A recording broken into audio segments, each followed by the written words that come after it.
वास्तविक पाहता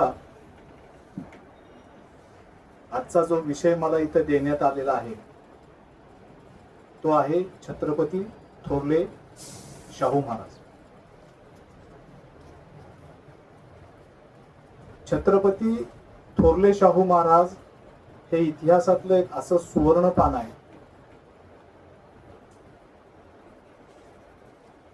की जे सुवर्ण पान अवघ्या 300 वर्षांमध्ये लोकांच्या विस्मृतीत गेलं.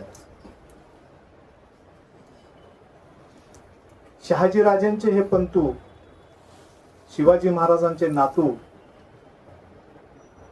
राजाराम महाराजांचे पुतणे,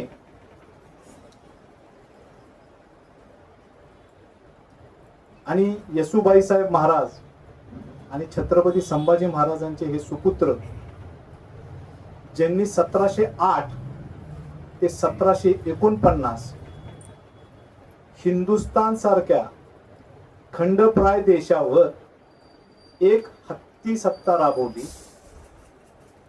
अशा थोरल्या शाहू महाराजांचा इतिहास किंवा थोरल्या छत्रपती शाहू महाराजांना आपले इतिहासकार विसरले, आपले इतिहास विषय लेखक विसरले, आपल्याकडचे ललित लेख लिहिणारे किंवा कादंबऱ्या लिहिणारे लेखक विसरले. इतकंच काय की ज्या मराठा समाजाला शिवाजी महाराजांनी महाराष्ट्रात स्थापित केलं आणि ज्या मराठा समाजाला शाहू महाराजांनी संपूर्ण हिंदुस्थानात प्रस्थापित केलं, अशा मराठा समाजाला देखील शाहू महाराजांचा पूर्णपणे विसर पडले. हे टीकात्मक नाही, हे दुर्दैव आहे. म्हणजे बऱ्याचशा लोकांना मी शाहू महाराजांवर बोलतोय असं सांगितलं तर ते बरेचसे लोक, 70% लोक राजर्षी शाहू महाराज कोल्हापूरचा असा समज करून घेतात आणि माझ्याकडनं तेच बोलतील अशी अपेक्षा ठेवून ऐकतात आणि नंतर मग त्यांना कळतं अरे हा थोरले शाहू महाराज म्हणजे सातारा. ज्या व्यक्तीनं सातारा शहराची स्थापना केली, the first planned city in India, भारतातलं नियोजन केलेलं सगळ्यात पहिलं शहर सातारा ज्या व्यक्तीनं वसवलं, ज्या छत्रपतीनं वसवलं, त्या सातारा शहराला त्यांची आठवण कधी येते. आज मी या आयोजकांना धन्यवाद देऊ इच्छितो की त्यांनी या वाई सारख्या शहरामध्ये शाहू महाराजांवर बोलायला मला बोलवलं आणि मी त्यांचं आमंत्रण अत्यानंदानं स्वीकारलं. व्याख्यान सुरू करायच्या आधी एक गोष्ट तुम्हाला मी आवर्जून सांगतो शाहू महाराजांच्या संदर्भातली. वाईचं आणि त्यांचं रिलेशन काय होतं.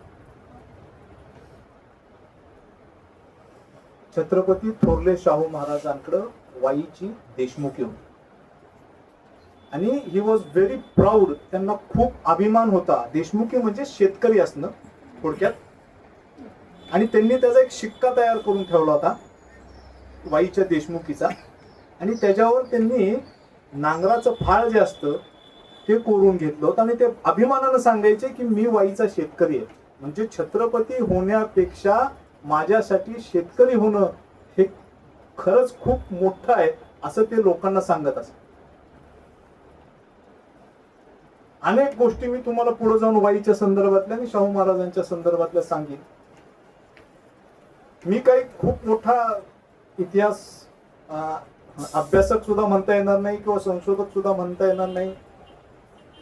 मी एक इतिहासाचा चांगला वाचक आहे आणि मी आज इथं फार अभिमानाने एक गोष्ट सांगू इच्छितो. माझं लहानपण वाईत गेलेलं आहे 1283 रामडवाळीमध्ये. ज्या वाचनालयामध्ये माझ्यावर बालपणी लेखन संस्कार, वाचन संस्कार घडले, त्याच वाचनालयाच्या म्हणजे लोकमान्य टिळक वाचनालयाच्या सभागृहामध्ये आज मला माझं मनोगत व्यक्त करायची संधी प्राप्त झाली आहे. त्यासाठी खरंच मी स्वतःला माझ्यासाठी भाग्यवान समजतो. तर मी काही खूप मोठा इतिहासाचा वाचक किंवा इतिहासाचा संशोधक किंवा अभ्यासक नाही, तर मी इतिहासाचा एक डोळस वाचक. मग माझी सुरुवात कुठनं झाली इतिहास वाचनाची, तर सगळ्यात पहिलं पुस्तक माझ्या वाचनात आलं तर rise of Maratha power, Mahadev Govind Ranade. नंतर मी केळुसकर वाचले, केळुसकरांचं वाचन झालं. त्यानंतर माझ्या वाचनात आले सेतू माधवराव पगडी,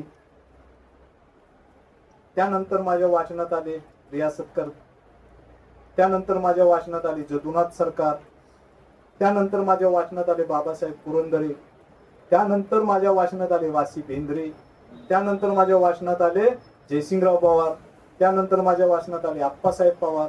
मी असंख्य असंख्य म्हणजे ही फक्त मी एक नावं सांगितली, मी असंख्य इतिहास अभ्यासकारांनी शिवाजी महाराज संभाजी महाराजांवर केलेलं लिखाण वाचलं. आणि माझा एक समज असा होऊन बसलेला की संभाजी महाराजांच्या नंतर इतिहास स्टॉप झालेला आहे मराठ्यांचा, तो पेशव्यांकडे गेला आणि पेशव्यांनी तो पुढे चालवला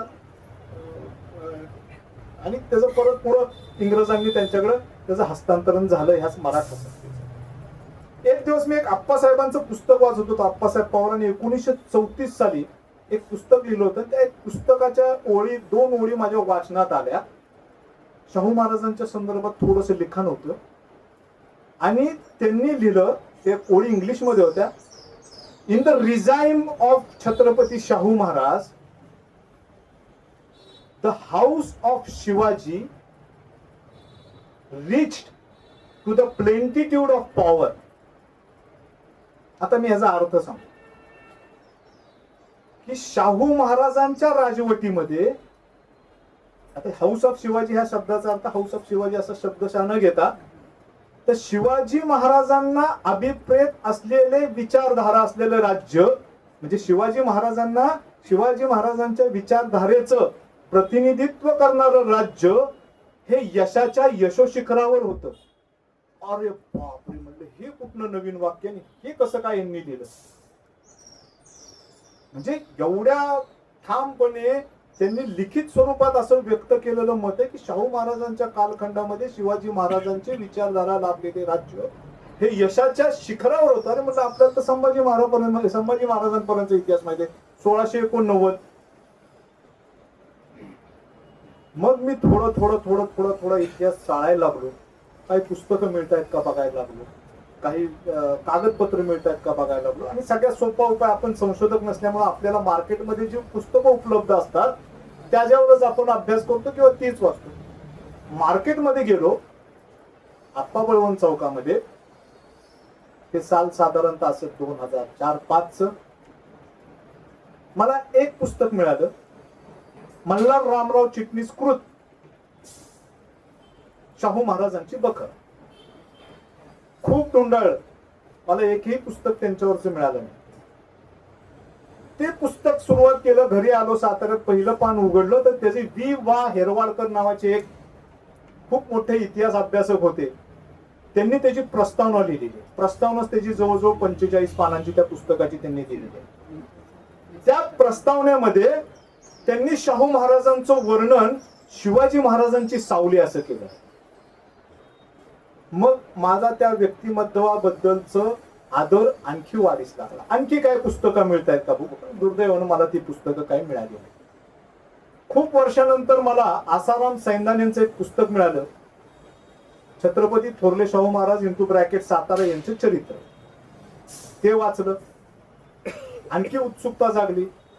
मला एकाने सांगितलं की शिवाजी विद्यापीठामध्ये आप्पासाहेब पवारांनी ऑक्सफर्ड युनिव्हर्सिटीला सादर केलेल्या डॉक्टरेटच्या प्रबंधाची एक प्रत तुम्हाला शिवाजी युनिव्हर्सिटीमध्ये मिळू शकते. ती मी प्रत पैदा केली. ही 1934 मध्ये त्यांनी ऑक्सफर्ड युनिव्हर्सिटीला दिलेला आहे. त्यानंतर मला आणखी एक प्रत मिळाली 1934 साली डॉक्टर B.G. कुंठे नामक इतिहासकारांनी मुंबई विद्यापीठाला सादर केलेला एक प्रबंध आहे. त्यानंतर डायरेक्ट त्यांच्यावर जो अभ्यास झाला तो 40-45 वर्षांनी, 45 सुद्धा म्हणता येते, 80 वर्षांनी केला. डॉक्टर साळुंखे, त्यांचा औरंगाबाद युनिव्हर्सिटीला प्रबंध आहे, डॉक्टरेट आहे. आणखी तिसरे जे एक जाधव म्हणून व्यक्ती आहेत, त्यांनी तोच प्रबंध, त्याच पद्धतीचा प्रबंध जयपूर युनिव्हर्सिटीला सबमिट केला. म्हणजे आज तुम्हाला जर एकत्रित त्यांचं कुठं वाचन करायचं असेल तर तुम्हाला हे 6 ग्रंथ फक्त उपलब्ध आहेत. आणि ह्या 6 ग्रंथांमध्ये त्यांची 42 वर्षांची कारकीर्द आणि 67 वर्षांचं आयुष्य आहे. फार तुटपुंज आहे. तर हे जे काही थोडस आहे माझ्याकडचं नॉलेज आहे ते मी लोकांकडे पास ऑन करायचा प्रयत्न करतो की इतका महान राजा आपल्याला लाभलेला होता, त्याचा इतिहास आपल्याला लोकांपर्यंत पोचवायला हवा. आपण त्या राजासाठी आपल्या पूर्वीच्या 13 पिढ्यांपूर्वी आपल्या पूर्वजांनी त्यांच्यासाठी काम केलंय. 13 पिढ्यांपूर्वी माझ्या कुटुंबासाठी त्या छत्रपतीने हाल अपेष्टा भोगल्यात. तर माझं देखील एक कर्तव्य होतं की मी लोकांपर्यंत त्यांचा इतिहास पोचवावा. आता मी मूळ विषयाकडे येतो. शाहू महाराजांचा जन्म 1682 रोजी रायगड जिल्ह्यामधला गंगावली म्हणून एक गाव आहे. तिथं येसुबाई साहेबांच्या पोटी शाहू महाराजांचा जन्म झाला. शाहू महाराजांचा जन्म झाला त्याच्या आधी 1 वर्षच औरंगजेब दख्खनीत उतरलेला होता. आपली सगळी ताकद, आपली सगळी क्षमता, आपला सगळी धनदौलत सगळं घेऊन तो 1681 मध्ये दख्खन मध्ये उतरलेला होता. औरंगजेबाबाबत बोलणं, अतिरिक्त बोलणं काही कारण नाही, कारण बऱ्यापैकी लोकांना 99% लोकांना औरंगजेबाचा इतिहास ठाऊक आहे. 1682 पासनं संभाजी महाराजांचा आणि औरंगजेबाचा सामना सुरू होता. 1682 पासून 1689 साली औरंगजेबानं संभाजी महाराजांची क्रूर हत्या घडवून आणली तुळापूर. त्यावेळेसची जी राजकीय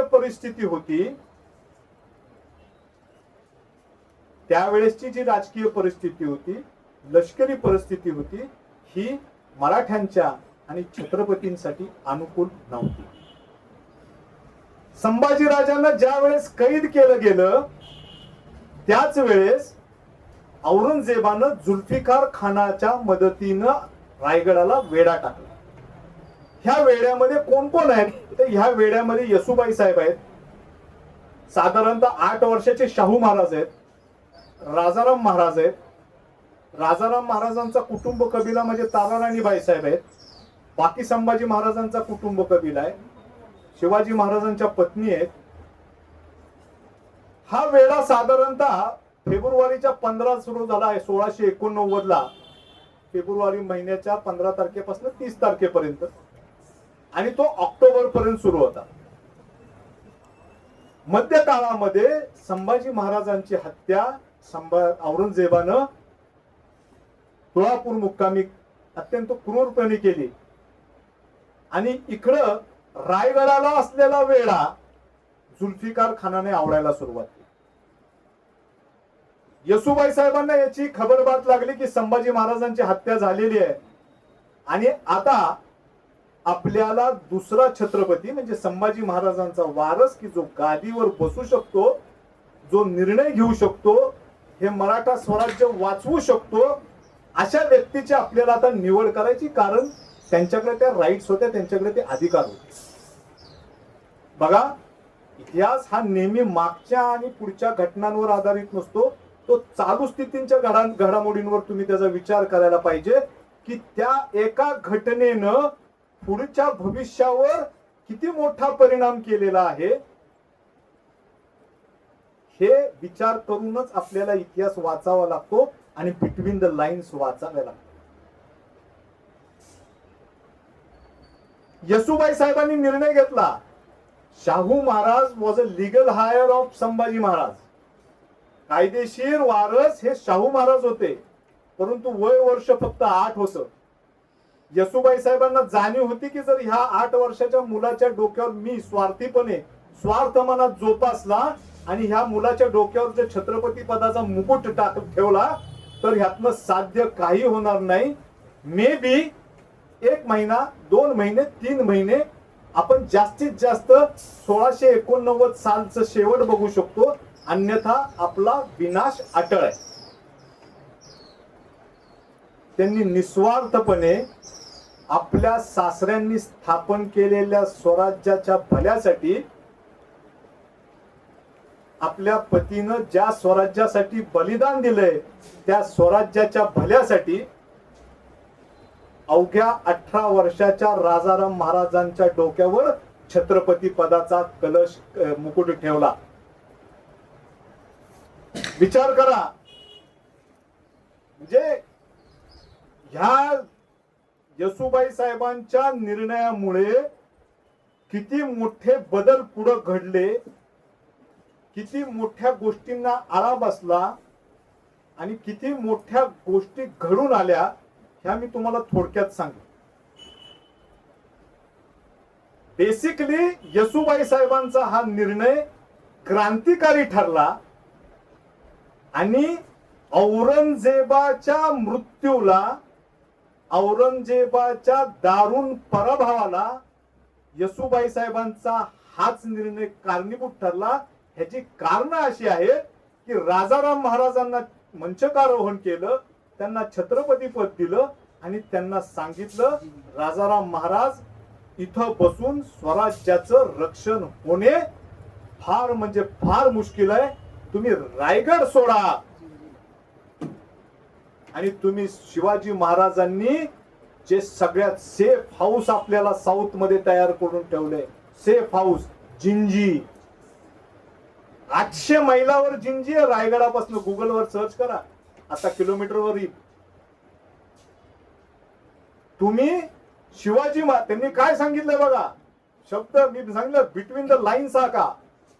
शिवाजी महाराजांनी जे दक्षिण मध्ये सेफ हाऊस करून ठेवलेलं आहे तिकडं तुम्ही प्रयाण करा आणि तिथून तुम्ही औरंगजेबाशी लढा द्या. आम्ही जोपर्यंत आमच्यात ताकद आहे, जोपर्यंत आमच्यात क्षमता आहे, जोपर्यंत आमच्यात कुवत आहे, तोपर्यंत आम्ही ह्या किल्ल्यावरनं औरंगजेबाच्या जुल्फिकार खानाशी लढा देऊ. आणि ज्या दिवशी आमची क्षमता संपेल त्यावेळेस आम्ही शरण जाऊ, आम्ही औरंगजेबाच्या कैदेत जाऊ. परंतु हा लढा तुम्ही पुढं चालू ठेवा. आपल्या भाऊजाईचा म्हणजे महाराणी सरकार येसूबाई साहेबांचा आदेश शिरोसाध्य मानून राजाराम महाराजांनी किल्ला सोडला, छत्रपती म्हणून सोडला. प्रतापगडला गेले, प्रतापगडवरनं ते पन्हाळ्याला गेले, पन्हाळ्यावरनं ते दक्षिणेत उतरले आणि 700 ते 800 मैलाचा अत्यंत दुर्गम प्रवास, अत्यंत खडतर प्रवास करून ते जिंजीवर पोचले आणि तिथून त्यांनी औरंगजेबाशी लढा चालू करा. विचार करा, जो औरंगजेबाचा सेकंड लेफ्टनंट आहे जुल्फिकार खान, मराठ्यांनी संभाजी महाराजांना ज्यानं काय कैद केलं, मुकर्रब खान, त्याला संताजीनं जवळजवळ ठार मारल्यात जमा होतं पन्हाळ्याच्या पायथ्याला. सगळे जे औरंगजेबाचे पुत्र आहेत, मुअज्जम असेल, आझम असेल, काम बख्श असेल, अकबर तर आधीच परागंदा झालेला आहे, ह्यांच्यात दुफळी आहे.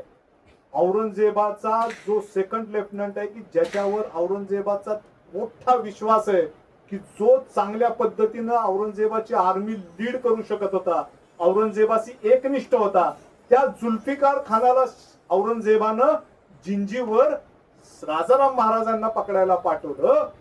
औरंगजेबाची आर्मी ही 2 भागात विभागली गेली, एक दख्खन मध्ये राहिली, एक दक्षिणेत जिंजीवर गेली शिवाजी महाराजांच्या सेफ हाऊस वर हल्ला करायला. आणि इथंच औरंगजेब फसला.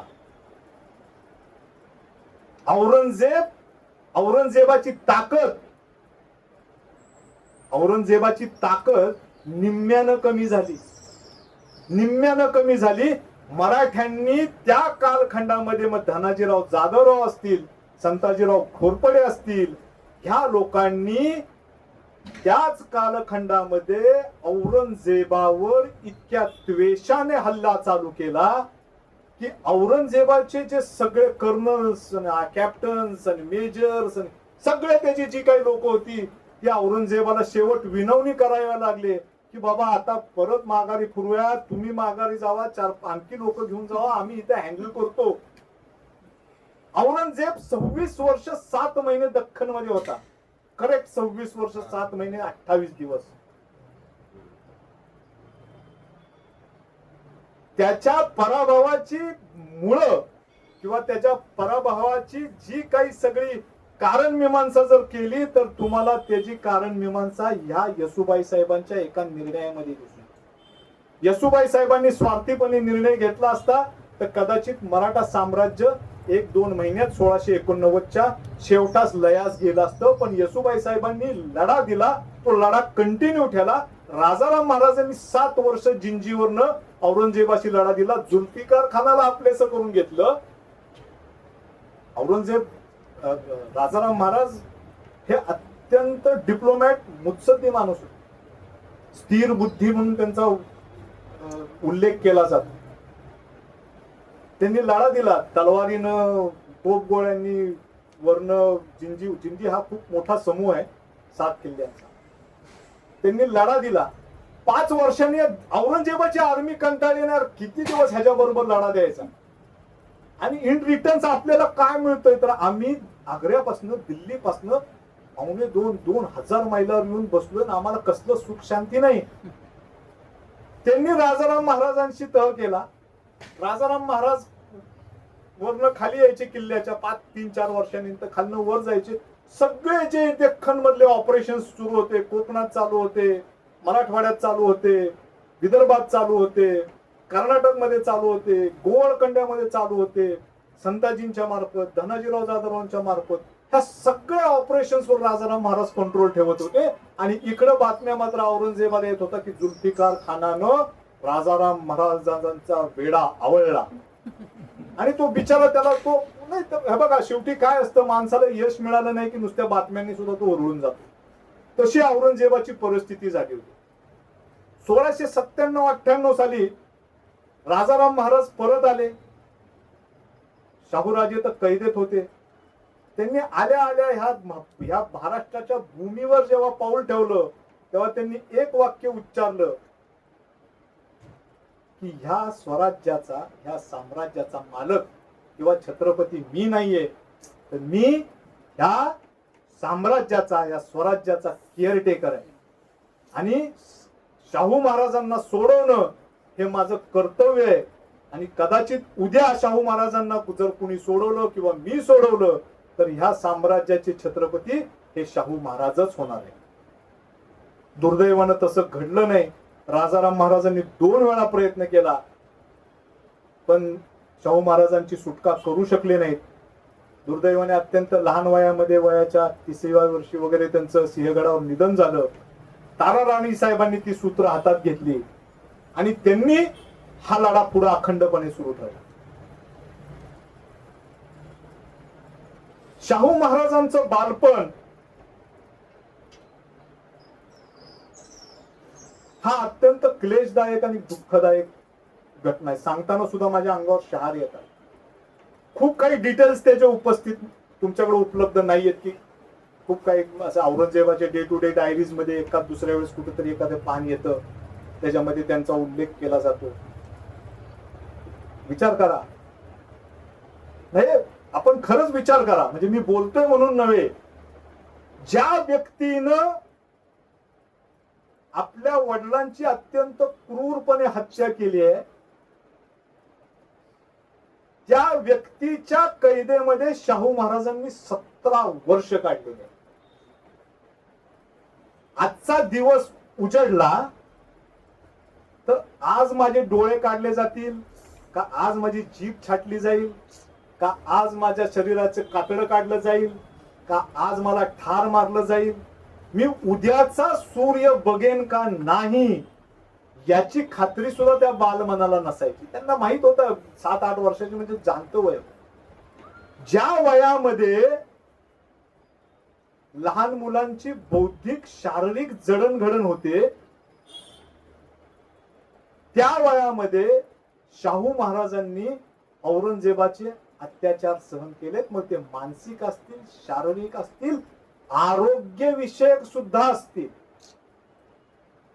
हे किती वर्ष काढले? 17 वर्ष काढले. औरंगजेबाची छावणी इथं आहे. औरंगजेब म्हणजे हे बघा, औरंगजेब आला म्हणजे 26 वर्ष 7 वर्ष राहिला तर काय साध्या आपल्या पोलिसांना असतो तसल्या तंबूत राहिला नाही. त्याचं स्टेशन जे ना सातारा किल्ला जिंकायला आला बाबा, सातारा किल्ला जिंकला आणि त्याला आता जायचं होतं सज्जनगडला. सातारा सज्जनगड साधारणतः 15 किलोमीटरचं आत्ताचं रस्त्याचं अंतर आहे. तर त्याला सगळा तो त्याचा गाशा गुंडळून सज्जनगडला पोहोचायला 6 महिने लागले. पुढे बोला. एवढा मोठा त्याचा सगळा लवाजमा असायचा. म्हणजे जर औरंगजेब इथं बसलाय, इथं त्याची जर छावणी आहे, तर गणपती मंदिराच्या आसपास शाहू महाराजांची, येसुबाई साहेबांची, बाकी कुटुंबांची छावणी कायम डोळ्यासमोर येते. शाहूंना, येसुबाई साहेबांना कधीही औरंगजेबानं दुसऱ्याच्या भरोशावर कैदेत ठेवलेलं नाही, कधीही ठेवलेलं नाही. इतक्या मानसिक अत्याचार केलेत. मी तुम्हाला सांगतो ना की भय दाखवायचं, मारून टाकतील तुला, तुझे डोळे काढतील बरं. इतकं त्या लहान मुलाला त्यांनी भय दाखवलं. तर मानसिक जडणघडण इतक्या दबावाखाली, इतक्या प्रेशर खाली शाहू महाराजांची झाली आहे. परंतु 2 व्यक्ती 3 व्यक्ती सांगतो, त्यांच्या मागे खूप ठामपणे आणि कणखरपणे उभ्या होत्या. एक होत्या महाराणी सरकार येसुबाई साहेब, दुसरे होते जोताजी केसकर आणि तिसरी होती औरंगजेबाची कन्या झिनतुन्निसा.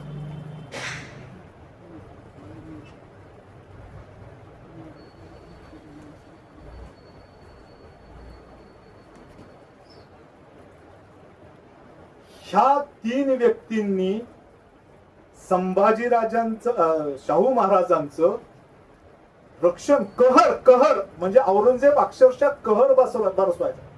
कधी धर्मांतरण करतील माहित नाही. तो सर्व शक्तिशाली आहे. तो उद्या म्हणू शकतो यस चला ह्याला घ्या, मुल्ला मौलवी बोलवा, करून टाकायचं धर्मांतरण. किती वेळ लागला असता. परंतु शाहू महाराज आणि धर्मांतरण ह्याच्यामध्ये जसे शाहू महाराजांच्या माग 3 व्यक्ती होत्या, तशा शाहू महाराज आणि धर्मांतरण ह्याच्यामध्ये एकच व्यक्ती ठामपणे उभी राहिली, ती होती महाराणी सरकार येसुबाई. 1703 साली शेवटचा प्रयत्न केला गेला शाहू महाराजांना मुसलमान बनवण्याचा. तेव्हा येसुबाई साहेब म्हणल्या, म्हणजे तो मुल्ला आला होता, आणखी एक सरदार आला होता, की आम्ही आता घेऊन चाललोय आणि बाबा यांचं आता फिक्स आहे, अटळ आहे.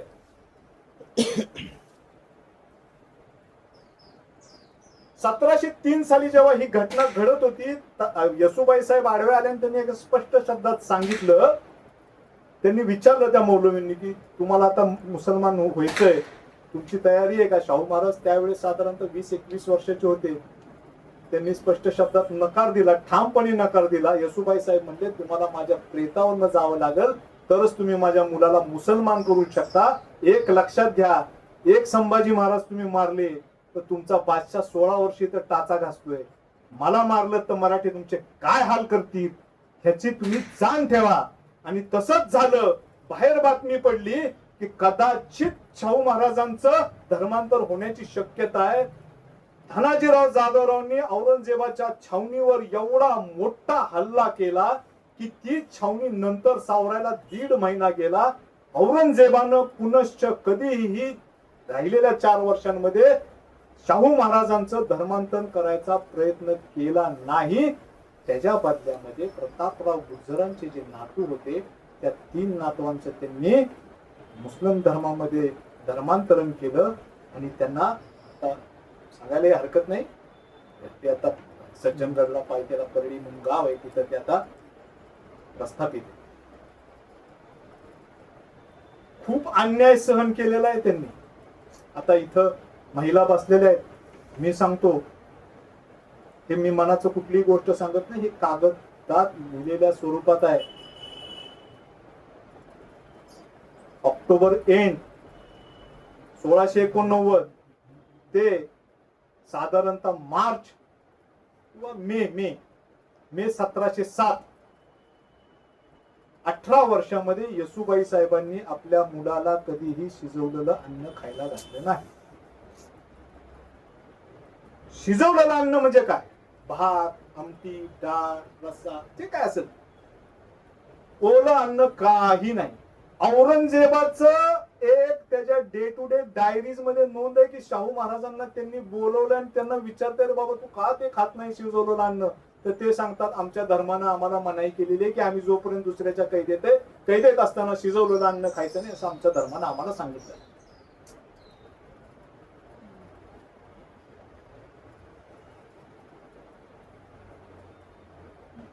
इतके खडतर दिवस ह्या मायलेकांनी काढलेले, याची जाणीव आज आपल्या महाराष्ट्राला नाहीये.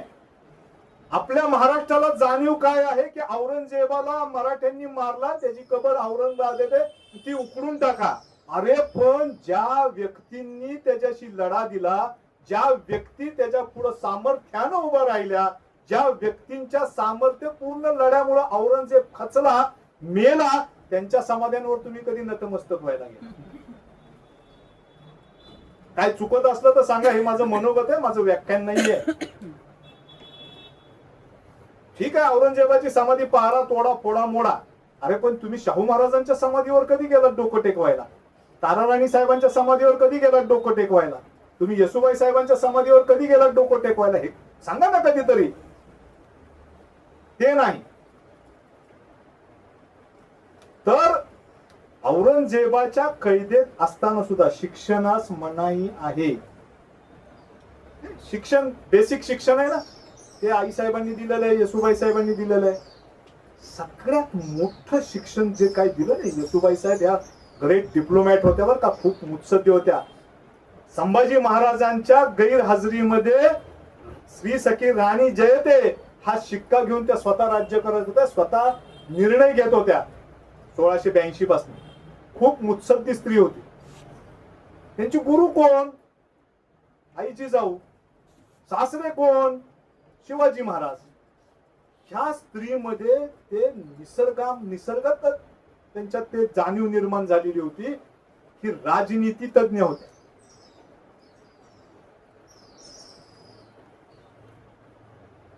त्यांनी शाहू महाराजांना राजकारणाचे जे बेसिक धडे आहेत ते सगळे दिलेले. तलवारबाजी शिकणं हे तर शक्यच नव्हतं. शस्त्रास्त्र शिकणं औरंगजेबाच्या कैदेत शक्यच नव्हतं. मग काय, हे बघा, राजकारण आपल्याकडं आपण जे रूढार्थानं आपण समजतो की तलवारबाजी केल्यानं राज्य जिंकता येतात, तलवारबाजी, युद्ध, रक्तपात, ह्या सगळ्याच गोष्टी राष्ट्र निर्माणासाठी एवढ्याच गोष्टी लागतात, तर ते तसं नाहीये. हे आपल्या बेसिकली संपूर्ण महाराष्ट्राच्या आणि संपूर्ण हिंदुस्थानाच्या इतिहास अभ्यासकांच्या, इतिहास प्रेमींच्या डोक्यात ते आहे की युद्ध हाच राज्य वाढवण्याचा एकमेव मार्ग असतो. नाही, सगळ्यात बेसिक जे लागतं राज्य वाढवायला, ते लागतं तुमचं राजकारण, धुरंधरपणा असणं, तुम्हाला मुत्सद्दीपणाची जाण असणे. आणि ही मुत्सद्दीपणाची जाण येसुबाई साहेबांकडे, ती सगळं त्यांनी ते शिकवण आपल्या मुलाला दिली. फायदा कसा झाला मला सांगा. औरंगजेब मेला 1707 साली. त्याचा पोरगा आझम इकडनं निघाला. 3 मुलं आहेत ना, कामबक्ष आहे, आझम आहे आणि मुआझम आहे. कामबक्ष हैदराबादला, आझम आहे दख्खन मध्ये आणि मुआझम आहे काबूलला. सगळ्यात जवळ कोण आहे? आझम आहे. आझमच्या ताब्यात कोण आहे? शाहू महाराज आणि येसुबाई साहेब आणि बाकीचं कुटुंबीय आहे. तिघांच्यात रॅट रेस सुरू झाली की पहिलं कोण दिल्लीत पोहोचते, पहिला आपला अधिकार सांगते. पुढे निघाले, भोपाळ पर्यंत आला आझम. आणि त्याची एक गोष्ट लक्षात आली, आपला हा जो रक्तरंजित जो वारशाचा जो सांगण्याचा एक आपला युद्ध आहे, ते कधी संपलं माहित नाही. इकडं पाठीमागं ताराराणींच्या नेतृत्वाखाली मराठी आपला डेक्कनचा सुपडा साफ करून टाकतील. ताराराणींच्यात आणि शाहू महाराजांच्या मध्ये थोडासा बेबनाव आहे, तो होणार याची जाणीव त्याला होती. म्हणून त्यानं निर्णय घेतला की दख्खन जर आपल्याला साबूत ठेवायचा असेल, ह्या 2 मराठ्यांच्या गटांमध्ये आपल्याला वाद निर्माण करायला हवा. आणि तो वाद कधी निर्माण होईल, तर तो वाद जेव्हा शाहू महाराज दख्खन मध्ये उतरतील, तेव्हा ताराराणी साहेब त्यांचा हक्क नाकारतील. शाहू महाराज शाहू महाराज आपला हक्क सांगतील, दोघांच्यात वाद होतील, युद्ध होतील आणि दोघं आपापसात लढून संपून जातील, हा त्याच्या डोक्यातला विचार होता. जुल्फिकार खान त्यावेळेस सुद्धा होता. बघा, शाहू महाराज इतके मृदुभाषी, प्रेमळ आणि प्रत्येकाला आपलेस करून घ्यायची त्यांच्याकडे एक असते ना, कला असते, ती कला त्यांच्याकडे. जुल्फिकार खानाला सुद्धा त्यांनी आपलंसं केलं.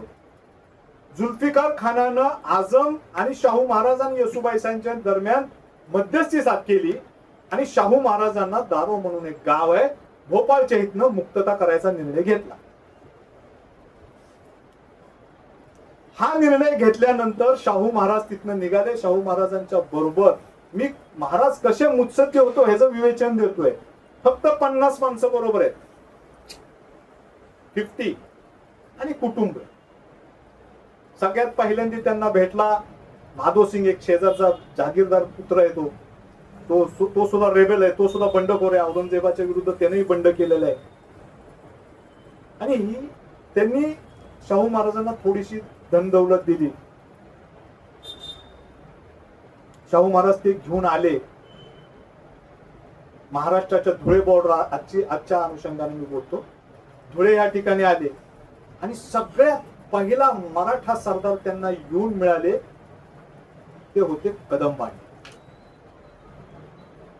आज ती फॅमिली आजही आहे, त्यांच्यात राजकीय क्षेत्रात MLAs आहेत. नंतर भेटले राजपूतानाच, म्हणून महाराष्ट्रात स्थायिक झालेले रावल, ते सुद्धा आजही राजकारणात आहे. नंतर झाले सोमवंशी धुळ्याचे, ते सामील झाले. आता मी सांगतो त्या मार्गानं महाराज 3 महिन्यांनी नगरला आले. पारद या ठिकाणी अंतर आहे भोपाळ ते पारद 650 किलोमीटर्स. 3 महिने 50 लोक घेऊन आलेले. नगरमध्ये जेव्हा शाहू महाराज आले तेव्हा त्यांच्याकडं 20,000 लोक जमा. किती? 20,000 लोक. ही लोक काही अशीच आलेली नाहीत. शाहू महाराजांचा त्या कालखंडातला जर तुम्ही पत्रव्यवहार अनुभवलात, वाचलात, तेव्हा तुम्हाला एक लक्षात येईल की ह्या माणसासारखा राजनीती धुरंधर माणूस ह्या भारतवर्षानं पाहिलेला नाही. इतकी अप्रतिम भाषा आहे, इतकी सुंदर भाषा आहे. ह्या भाषेवर, ह्या पत्रांवर सुद्धा तुम्ही नुसती PhD करू शकता की एखाद्या पॉलिटिकल सायन्सचा विद्यार्थी त्या पत्रांचा त्यानं जर अभ्यास केला तर वाटाघाटी कशी करतात, वाटाघाटींमध्ये आपला शत्रू देखील आपला मित्र कसा बनवायचा असतो, वाटाघाटींमध्ये आपल्याला जे हवंय ते आपण कसं मिळवायचं असतं, वाटाघाटींमध्ये आवळा देऊन कोवळा कसा काढायचा असतो, हे मी बोली भाषेत तुम्हाला सांगतोय. इतकी प्रचंड चांगला PhD करण्याजोगा तो विषय, त्यांची त्या 3 महिन्यातली सगळी कागदपत्र.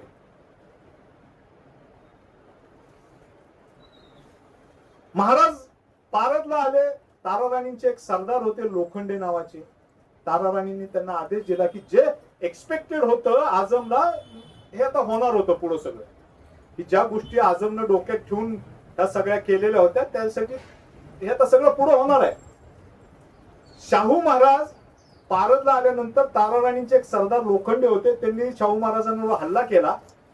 शाहू महाराज स्वतः त्या युद्धांमध्ये तलवार घेऊन त्या लोखंडे विरुद्ध लढले. लोखंडे त्या युद्धामध्ये मेला. शाहू महाराजांनी ते युद्ध जिंकलं आणि शाहू महाराज संध्याकाळी आपल्या तंबूमध्ये आराम करत असताना एक स्त्री आली. तिच्या हातात एक बाळ होतं. बाळ असेल किंवा मूल असेल, त्यांचं त्यावेळेसचं वय मला माहित नाही. आणि तिनं सांगितलं की तुम्ही जो इथला मराठा सरदार लोखंडे मारलाय त्याची मी पत्नी आहे आणि हा माझा मुलगा आहे. आता आम्ही तर अनाथ झालो, माझा मुलगा अनाथ होऊ नये, त्या माझ्या मुलाला मांडीवर बसवा आणि तुमचा पुत्र समजा. शाहू महाराजांनी त्या मुलाला आपल्या मांडीवर बसवलं आणि माझ्या कारकिर्दीचा पहिला विजय मला आता मिळालाय म्हणून ह्या मुलाचं नाव मी फतेसिंह ठेवतो म्हटले. आणि तोच मुलगा पुढे जाऊन मराठ्यांचा सर्वश्रेष्ठ सेनापती बनला, त्या माणसाचं नाव होतं, त्या सरदाराच्या मुलाचं नाव होतं फतेसिंह बाबा भोसले, ज्यांचे आता अक्कलकोट संस्थान आहे ते त्यांचंच आहे. इतकं प्रेम फतेसिंह बाबांवर शाहू महाराजांनी मरस्तोपर्यंत केलं, मरणाच्या क्षणापर्यंत केलं की त्यांचा वाडा देखील आपल्या वाड्याच्या शेजारी ठेवलेला आहे साताऱ्यात, भिंतीला भिंत लागून. हे सगळं घडत असताना तारा राणींनी आपले ऑपरेशन फास्ट करायला सुरुवात केली. तारा राणींकडे खूप मोठी लोक होती बरं का, संभाजीराजा शाहू महाराजांकडे खूप कमी लोक होती. सगळ्यात ग्रेटेस्ट माणूस तारा राणी साहेबांकडे होता धनाजीराव जाधवराव, त्यावेळेस ग्रेटेस्ट माणूस होता कान्होजीराव जेदे, त्यावेळेस ग्रेटेस्ट माणूस होता परसोजी भोसले, त्यावेळेची ग्रेटेस्ट माणसं होती संताजी भोसले, त्यानंतरचा ग्रेटेस्ट माने होते हिम्मतराव माने. ही सगळी त्यावेळेसची सगळ्यात मोठी जी स्ट्रॉंग पर्सनॅलिटीज होत्या त्या सगळ्या तारा राणींकडे होत्या. शाहू महाराज खेडमध्ये आले, मंचर खेडमध्ये आले, धनाजीराव जाधवरावांनी त्यांच्यावर खूप मोठं आक्रमण केलं. शाहू महाराजांनी पराक्रमाची शर्त केली, धनाजीराव जाधवरावांचा त्यांनी पराभव केला आणि त्यांना निक्षून सांगितलं, माझ्या बाजूने आलात तर वाचाल, माझ्या विरुद्ध गेलात तर विनाश आटल. तारा राणींचे सगळे सरदार हळूहळू त्यांना जाण झाली ना की he is the real heir, हा खरा वारस आहे. तारा राणींचा इतिहास खूप मोठा आहे, खूप महान आहे. 1707 पर्यंतचा त्यांचा इतिहास हा खरंच भारताच्या इतिहासानं अनुभवलेला एक खूप दिव्य आणि भव्य इतिहासांपैकी आहे. धनाजीराव जाधवरावांनी जशी शाहू महाराजांची बाजू घेतली तसे एक एक एक एक एक करत सगळे सरदार तारा राणींचे शाहू महाराजांना सामील झाले. शाहू महाराज चंदनवंदनगड किल्ल्यावर आले इथल्या, तिथून त्यांनी तारा राणींची खूप त्यांच्या आधी निगोशिएशन चालूच होत्या की मला तुमच्याबरोबर युद्ध नकोय, आणि सांगितलं ना की त्यांना अजात शत्रू म्हणायचे. फार प्रेमळ माणूस होता, कोणाबद्दल शत्रुत्व बाळगणं हा त्यांच्या दृष्टीनं गुन्हा होता. त्यांनी तारा राणी साहेबांना खूप समजून सांगितलं की मला माझं राज्य तुम्ही द्या, मी लिगल त्याचा हायर आहे. तारा राणींनी ऐकलं नाही. तारा राणींनी त्यांच्याबरोबर शेवटपर्यंत युद्ध करण्याचा निर्णय घेतला. चंदनवंदनगड जिंकला, अजिंक्यतारा किल्ला जिंकला. तारा राणींनी अजिंक्यतारा किल्ला सोडला, ते कोल्हापूरला प्रयाण झालं. तरी सुद्धा शाहू महाराज त्यांना वारंवार सांगत होते की काकी साहेब तुम्ही आमच्या बाजूला या, माझ्या बरोबरीने या. तारा राणींनी ऐकलं नाही. शाहू महाराजांनी रांगण्यावर हल्ला केला. स्वतः he was a front leader. आपल्याकडे बरेच लोक शाहू महाराजांचा इतिहास वाचण्यापेक्षा शाहू महाराजांवर आक्षेप घेणारी खूप लोक आहेत. आक्षेप त्यांनी हे असं केलं नाही म्हणून हे असं झालं, मग त्यांनी पेशव्यांना राज्य दिलं, मग त्यांनी औरंगजेबाच्या समाधीवरच गेले, मग त्यांनी ती जी काही झिनत उन्निसा होती त्यांना त्यांची जी केअरटेकर होती तिच्या नावानंच मस्जिद बांधली वगैरे वगैरे वगैरे, त्याची सुद्धा मी स्पष्टीकरण. रांगणा जिंकला, तारा राणी सरकल्या पन्हाळ्यावर. मग शाहू महाराजांना वाटलं की कदाचित थोडीशी त्यांच्याबद्दल दयाबुद्धी आली असेल किंवा कर्तव्य बुद्धी आली असेल. त्यांनी त्यांची ती सगळी आक्रमणं मागे घेतली, साताऱ्यात आले. 12 जानेवारी 1708 मध्ये शाहू महाराजांनी स्वतःचा राज्याभिषेक करून घेतला, स्वतःला छत्रपती म्हणून डिक्लेअर केलं आणि मराठ्यांच्या स्वराज्याचं म्हणजे शिवाजी महाराजांच्या स्वराज्याचं साम्राज्यात रूपांतर होण्यासाठी पहिलं पाऊल हे 12 जानेवारी 1708 रोजी पडलं सातारच्या अजिंक्यतारा. विचार करण्यासारखी गोष्ट. मी मगाशी सांगितलं ना की ज्या व्यक्तीकडे बेसिक शिक्षण नाही, ज्या व्यक्तीला कुठलंही शिक्षण मोठ्या प्रमाणात न राजकारणाचं, न राज्य चालवायचं, न लष्कराचं कुठलं शिक्षण मिळालं नाही, तो माणूस अवघ्या 1 वर्षांमध्ये मराठ्यांचं साम्राज्य हस्तगत कसं करू शकतो, कुठल्या बळावर करू शकतो आणि कुठल्या कारणानं करू शकतो. त्यामुळं जे आपल्या इतिहासकारांनी शाहू महाराजांची रेग पुसून, मी स्पष्ट आणि खणखणीत सुद्धा बोलतो, शाहू महाराजांची रेग पुसण्यासाठी दुसऱ्या व्यक्तींची रेग मोठी करण्याचा प्रयत्न केला, त्या सर्व व्यक्तींनी शाहू महाराजांच्या चरित्राचा अभ्यास हा फक्त त्यांच्या इतिहासावर आक्षेप निर्माण करण्यासाठीच केला. मी कुठल्याही व्यक्तीला मोठं करायचं छोटं करायचं ही नावं नाही घेत. 1708 मध्ये शाहू महाराजांनी आपला राज्यकारभार सुरू केला.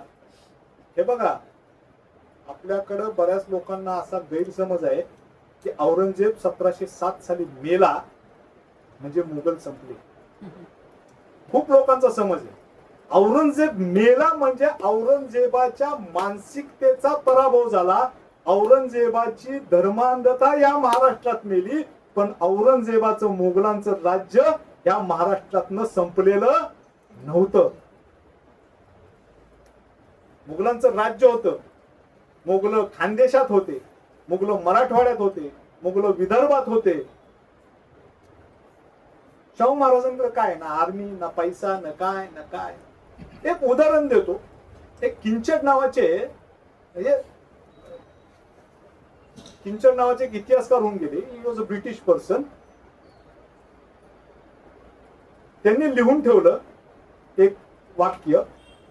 त्यामध्ये ते लिहितात, when Shahu Maharaj ascended the throne of Marathas, he had only a narrow strip of land. Narrow strip of land. जेव्हा शाहू महाराजांनी स्वराज्याच्या सिंहासनावर ते आरूढ झाले त्यावेळेस त्यांच्याकडे सातारच्या आजूबाजूची एक जमिनीची चिंचोळी पट्टी होती. आता 1741 साली पोर्तुगीज गव्हर्नर लिस्बनला लिहितो की ऍट धिस टाइम, 1741 ची गोष्ट आहे म्हणजे 35 वर्षानंतरची गोष्ट आहे. 1707 सालची गोष्ट करतोय किंचड आणि 1741 सालची गोष्ट करतो कोण?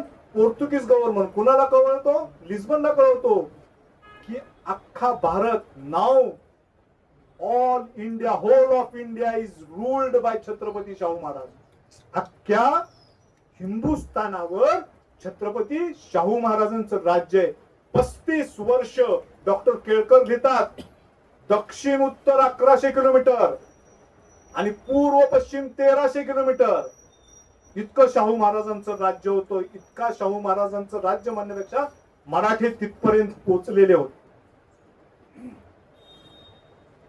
खूप मोठा इतिहास आहे. अनेक घटना मी तुम्हाला तर थोड्या थोड्या स्वरूपात सांगतो. आता कैदेतनं मुक्त होतोपर्यंत राज्य कसं स्थापित झालंय थोडक्यात तुम्हाला सांगितलं. ऍक्च्युली 42 वर्षांचा इतिहास सांगायचा हे 1.5-2 तासाचं काम नाही. त्याला एक 5-6 पारायण खूप ऐकणारी चांगले श्रोते असले ना ते खूप भारी वाटत. मी 3 दिवस अमरावतीमध्ये ह्या विषयावर बोललो. 3 दिवस लागोपाठ 4-4 तास. मराठवाड्यातल्या लोकांना, विदर्भातल्या लोकांना मराठ्यांचा इतिहास खूप प्रिय. 3 दिवस लागोपाठ हा विषय घेऊन एक दिवस खूप मोठा विषय. 1708 मध्ये जेव्हा सत्ता स्थापन झाली, शाहू महाराजांकडे काही नाही, धन नाही, दौलत नाही, माणसं नाही, जमीन. विचार करा. अशा परिस्थितीमध्ये आपले हात दगडाखाली आहेत. आपण संयमानं खूप अधिक हालचाल न करता, खूप द्वेषानं हालचाल न करता अत्यंत शांत, संयत आणि संयमीपणे आपली बोट दगडाखालून काढून घ्यायची. आपला स्वार्थ साधायचा, आपलं राज्य सुरक्षित करायचं, आपलं राज्य आपल्या ताब्यात घ्यायचं, हा त्यांचा उद्देश. कुठल्याही हालचाली नाही, फक्त माणसं जोडून घ्यायची, फक्त माणसं जोडून घ्यायची, फक्त माणसं जोडून घ्यायची. फक्त येईल तो माणूस जो तुमच्या विरोधात आहे त्याला आपल्या विरोधात घ्यायचं, आपल्या बरोबरीला घ्यायचं, अत्यंत प्रेमळ भाषेत घ्यायचं, अत्यंत नम्रतेनं घ्यायचं, अत्यंत त्याला राजाबद्दल आपुलकी वाटली पाहिजे, प्रेम वाटलं पाहिजे, आपलं पण वाटलं पाहिजे. इतक्या प्रेमानं शाहू महाराज आपल्या लोकांशी वाटले. 4 लोकांनी शाहू महाराजांना थारा दिला. एक होता Chandrasen Jadhavrao. After the death of Dhanajirao Jadhavrao त्यांना 3 मुलं होती. 3 मुलांपैकी संताजीराव जाधवराव हे सरसेनापती झाले धनाजीराव नंतरचे. दुसरे झाले ते वारल्यानंतर, म्हणजे त्यांच्याच कालखंडात एक्सपेक्टेड काय होतं की चंद्रसेन जाधवरावांना सरसेनापती पद मिळेल, त्यांना मिळालं नाही. ते नाराज झाले, त्यांनी शाहूंच्या विरुद्ध बंड पुकारलं. दुसरे होते दामाजी थोरात, ताराराणींचे होते. तिसरे होते उदाजी चव्हाण. ह्या लोकांनी शाहू महाराजांच्या नाकात दम आणला. ताकदवान होते, खूप ताकदवान. स्वतःच सैन्य होतं. विचार करा ना. मी कायम लोकांना सांगतो की ठीक आहे रे राजांनो, तुम्ही एखादं वंश परंपरागत राज्य त्याचा वारसा पुढे चालवत आहे, नथिंग. परंतु जे राज्य पूर्णपणे तहस नहस झाले, त्या राज्याच्या अक्षरशः राख रांगोळी झाली आहे, असं राज्य ताब्यात घ्यायचं. माणसांची मन दुभांगली आहेत. कुठलाही माणूस कुणावरही, त्या काळी मराठे सुद्धा एकमेकांवर विश्वास ठेवत नव्हते. एक सरदार ह्या सरदाराच्या विरुद्ध, हा सरदार त्या सरदाराच्या विरुद्ध, हा योद्धा त्या योद्ध्याच्या विरुद्ध. इतकी बिकट परिस्थिती ह्या राज्याची झाली होती. असं राज्य शाहू महाराजांनी ताब्यात घेतल्यावर ते स्थिर स्थावर केलं. माणसांची मन स्थिर स्थावर केली, माणसांना स्थिर स्थावर केलं, आपल्या आजूबाजूचा परिसर स्थिर स्थावर केला. सगळ्या जनतेला त्यांनी आश्वासन दिलं, त्यांना एक आश्वासनं दिली. जनतेला सुद्धा जाणवायला लागलं की हा शिवाजी महाराजांचा नातू शिवाजी महाराजांसारखंच आपलं देखील रक्षण करणार आहे. ती रयत सुद्धा शाहू महाराजांच्या बाजूला उभी राहिली. आणि मग एक एक लोक यायला लागली. ही 3-4 लोकांनी, चौथा माणूस ग्रेट होता, कान्होजी जेदे. कान्होजी जेदे तारा राणींकडे होता, तर काही करायला यायलाच तयार नाही. तो यायलाच तयार नाही शाहू महाराजांकडं. मग शाहू महाराजांनी एक माणूस अपॉइंट केला त्याच्यासाठी. त्याचं नाव होतं बाळाजी पंतप्रधान, बाळाजी विश्वनाथ पंतप्रधान. व्हेरी स्कॉलर पर्सन, खूप हुशार, वाटाघाटी करायला अत्यंत तरबेज. कान्होजी जेदेंनी काही अटी आणि शर्तींवर, कान्होजी जेदेंनी काही अटी आणि शर्तींवर शाहू महाराजांच्या बरोबर येण्याचा निर्णय घेतला. तारा राणींची साथ सोडली आणि कान्होजी जेदेंनी शाहू राजांचा हात धरला. याचे परिणाम काय झाले शांतपणे ऐका, सगळ्यांना सांगा. कान्होजी जेदे शाहू महाराजांना जॉईन झाले आणि मुंबई या शहराची बीजरोपण ह्या एका घटनेनं झालेलं आहे. मुंबई हे शहर ह्या एका घटनेमुळं, ह्या एका संधीमुळं, ह्या एका तळामुळं निर्माण झालं. तुम्ही म्हणाल का? मुंबई पोर्ट आहे. आजचं मुंबई पोर्ट म्हणजे आज तुम्ही बरेचसे लोक मुंबईला जातात, बीटी, चर्चगेट, बरोबर ना, मलबार हिल वगैरे वगैरे वगैरे. एक पोर्ट होतं आणि it was a headquarters of east India company किंवा ब्रिटिशांची ती हेडक्वार्टर्स होतं. 1715 साली जेव्हा हे ब्रिटिशांना कळालं की कान्होजी जेदे शाहूंना येऊन मिळालेत, तेव्हा त्यांना धास्ती जाणवायला लागली की जर शाहू कान्होजी जेदेंच्या पाठीशी उभं राहिला तर आपलं हे जे काही स्थानक आहे, हे जे काही व्यापारी केंद्र आहे, हे उद्ध्वस्त होईल, हे उद्ध्वस्त करतील. कारण कान्होजी हा कायम ब्रिटिशांच्या आणि पोर्तुगीजांच्या विरुद्ध राहिल्या. त्यांनी त्यांचे जे सगळे ते जे तो व्यापारी केंद्र आहे, चर्चगेट बांधलं, म्हणजे त्याच्या भोवती एक भिंत उभी केली, एक तटबंदी उभी केली समुद्रामध्ये. त्याला 3 गेट्स दिले, एक दिलं बाजार गेट, एक दिलं अपोलो गेट आणि एक दिलं चर्च गेट. आज चर्च गेट गेलं तिथं आता फ्लोरा फाउंटन आहे.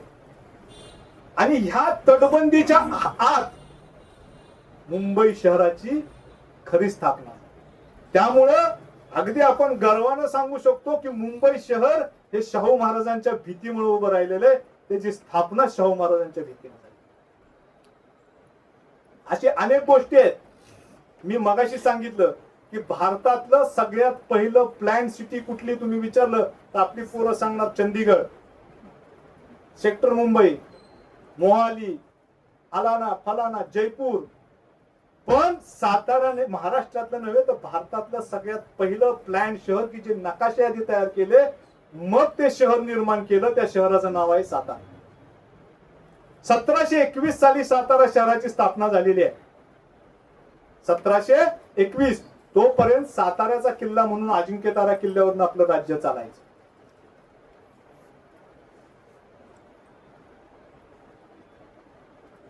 1642 साली शिवाजी महाराजांनी राजगड किल्ला जिंकला होता. 1642 असेल, 1644 असेल.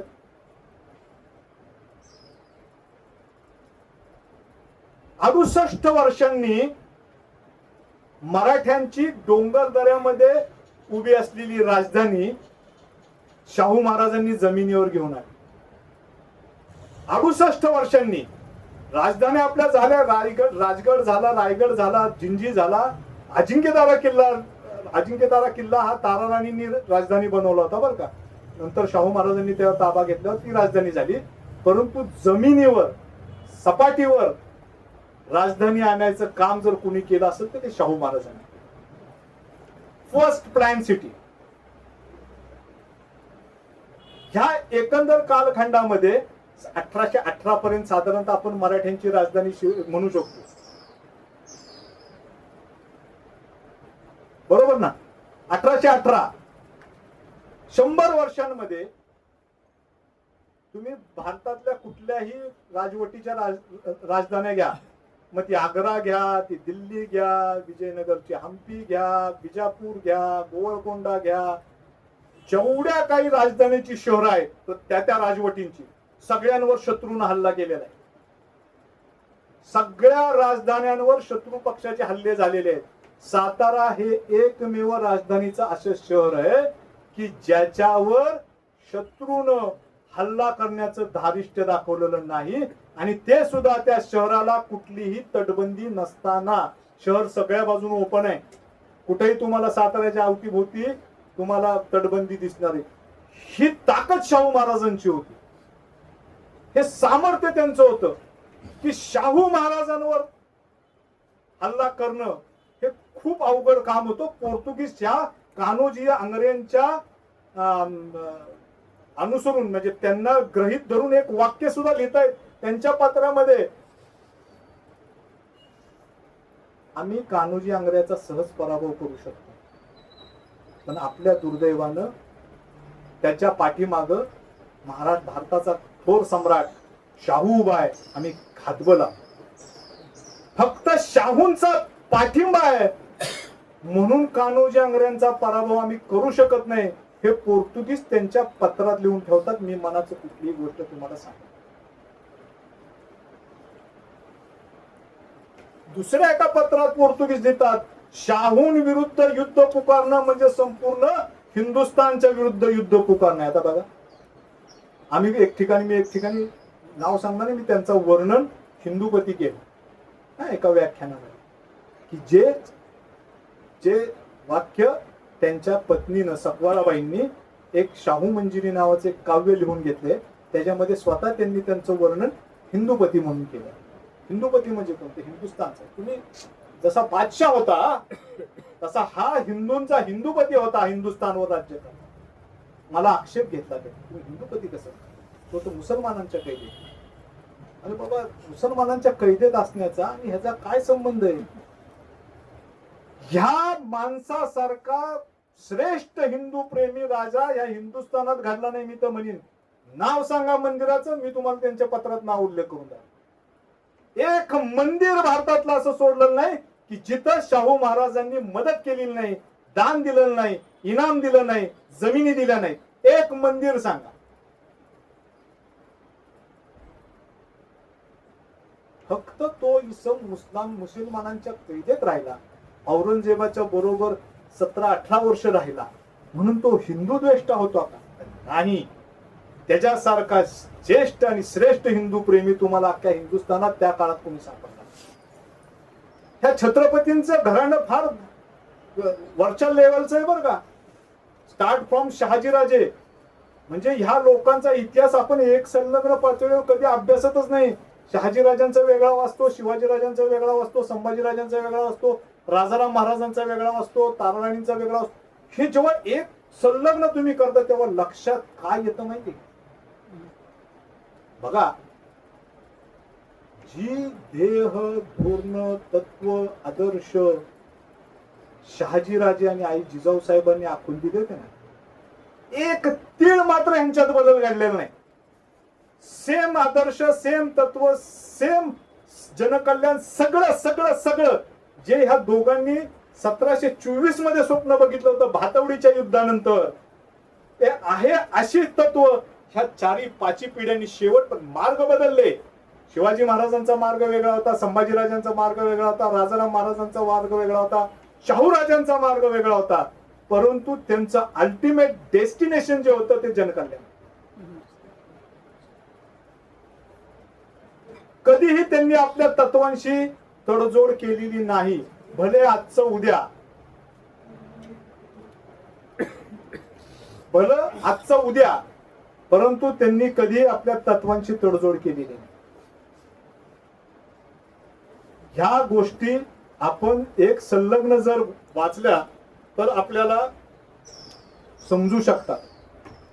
शाहू महाराजांच्या बाबतीत कान्होजी जे त्यांचा, मी थोडस तुटक बोलतो कारण मला जसं आठवतं, मी काय लिहून आणत नाही, कुठला विचार करत नसतो, समोर येईल तसं बोलत असतो. शाहू महाराजांनी कान्होजी जयदेवांनी विजयदुर्गवर ब्रिटिशांनी खूप मोठा हल्ला केला. विजयदुर्गवर कान्होजी जयदेवांच्या ताब्यात होता आणि कान्होजी जयदेवांनी त्यांचा पराभव केला. बरोबर आहे ना? हा, आंग्र्यांचा, कान्होजी जयदेवांनी आंग्र्यांचा पराभव केला. सॉरी खूप दारुण पराभव केला. शाहू महाराजांना त्यांना इतका आनंद झाला की आंग्र्यांचा एवढा गर्व वाटला की आंग्र्यांना त्यांनी जेजुरीत बोलवून घेतलं. जेजुरीत त्यांचा खूप मोठा सत्कार केला आणि जेजुरी ते सातारा त्यांची पालखीतनं मिरवणूक काढली. असं म्हणतात की जेजुरी ते सातारा हा जो मार्ग आहे, तो जो भंडाऱ्याची उधळण झाली, तो सगळा रस्ता सुवर्णमय झाला. इतक्या आपल्या सरदारांबद्दल त्यांना अपार प्रेम आणि गर्व. एक आणखी बाब सांगतो की खूप महत्वाची आहे, की ज्यांच्यावर सगळ्यात मोठा आक्षेप घेतला जातो, की तो म्हणजे शाहू राजांनी आपल्या वडिलांच्या हत्येचा बदला घेतला नाही, किंवा शाहू राजांनी आपल्या वडिलांचा जो हत्यारा आहे त्याच्या सोबतीनं आयुष्य काढलं, पण त्याच्या विरुद्ध कधी ब्र काढला नाही. मी हा समज फोन ठरवू आणि विथ प्रूफ, विथ कागद, विथ पत्र, हे सगळं मी तुम्हाला दाखवतो. तेव्हा मी सांगितलं, शाहू महाराज जेव्हा परत आले ते काय पॉवरफुल नव्हते. त्यांची आई तर बेसिकली कैद होती, हिता अधिकार काहीच. त्यांनी आपल्या राजनीती धुरंधरपणाचा वापर करून त्यांनी माणसं हेरायला सुरुवात केली. कोण होता बादशाह जेव्हा सगळं झालं,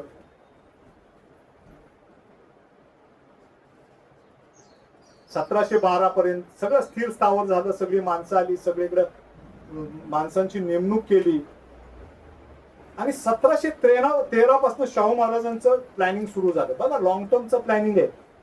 ताकद नसताना शक्तीहीन माणसाकडनं अशा पद्धतीनंच वाटचाल अपेक्षित असती. त्या पद्धतीने त्यांनी सुरुवात केली. जो आजम होता की ज्यानं सोडलं होतं शाहू महाराजांना, तो 1712-13 मध्ये गेला, वारला. त्यानंतर 2 बादशाह झाले, 7 महिन्यात मेले. 5-6 महिन्यातच त्यांना त्यांचं ते वंश परंपरागत क्रांती असती. 1 मिनिट जरा मी फोन घेतो.